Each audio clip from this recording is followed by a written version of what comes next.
দরিদ্র লোক ছিল, নাম ছিল তার হাবিব। অতি দরিদ্র হওয়ার পরেও তার ভিতরে ছিল ঈমান। প্রতিদিন ফজরের নামাজ পড়ে আল্লাহ তাআলার কাছে দোয়া করত, আল্লাহ তোমার উপরে ভরসা করে কাজে বের হলাম।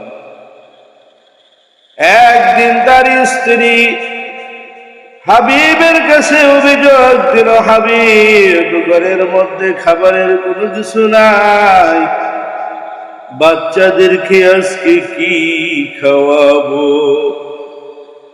হাবিব একটু চিন্তা ভাবনা করে স্ত্রীকে বলল, স্ত্রী আসো আমরা আল্লাহর উপরে ভরসা করি। এই কথা বলে হাবিব কাজের উদ্দেশ্যে বের হয়ে যায়। হঠাৎ করে পথিমধ্যে দেখে একজন বৃদ্ধ মানুষ পেটের ক্ষুধায় তার শরীর কাঁপে। হাবিব থমকে দাঁড়ালো, দাঁড়িয়ে আর কোনো কিছু চিন্তা করলো না, যে আল্লাহ আমাকে এইভাবে দুনিয়ার মধ্যে বাঁচিয়ে রেখেছে, সে আল্লাহ আজকেও আমাকে বাঁচিয়ে।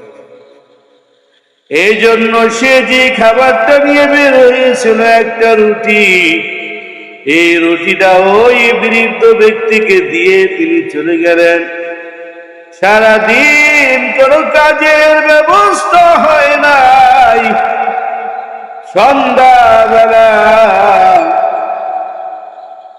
অনেক মন খারাপ করে বাড়ির উদ্দেশ্যে আর চিন্তা করতেছেন সন্তানদেরকে কি খাওয়াবো, স্ত্রীকে কি বলবো। কিন্তু বাড়িতে যাওয়ার পর দেখে ঘর থেকে খাবার, বিভিন্ন ধরনের মজার মজার খাবার। ঘরের মধ্যে যাওয়ার পর স্ত্রীকে জিজ্ঞাসা করলো, স্ত্রী এই খাবার তুই পাইলা? কয় আল্লাহর এক গুনাহ বেশি দিয়ে গেছি। বলছে আজকে একজন ভালো মানুষ আমাকে সাহায্য করেছে, আর তার বদৌলতে এই খাবারগুলো আমি তাকে দিয়ে গেলাম। এইবার ওই হতদরিদ্র হাবিব বলে, আল্লাহ তুমি আমার একটা রুটিও বিফলে যাইতে দিলাম না। এই জন্য ঈমান আর আমল যদি ঠিক থাকে, আল্লাহ পাক রব্বুল আলামিন কখনো বান্দাকে ঠেকিয়ে রাখেন।